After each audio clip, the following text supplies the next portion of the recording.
मोक्षप्रदायिनि मञ्जुळभाषिणि वेदनुते पङ्कजवासिनि देवसुपूजित सद्गुणवर्षिणि शान्तियुते जय जय हे मधुसूदन कामिनि आदिलक्ष्मि जय पालय माम्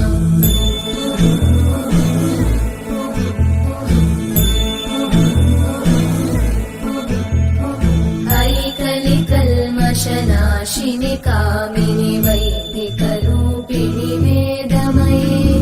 क्षीरसमुद्भव मङ्गलरूपिणि मन्त्रनिवासिनि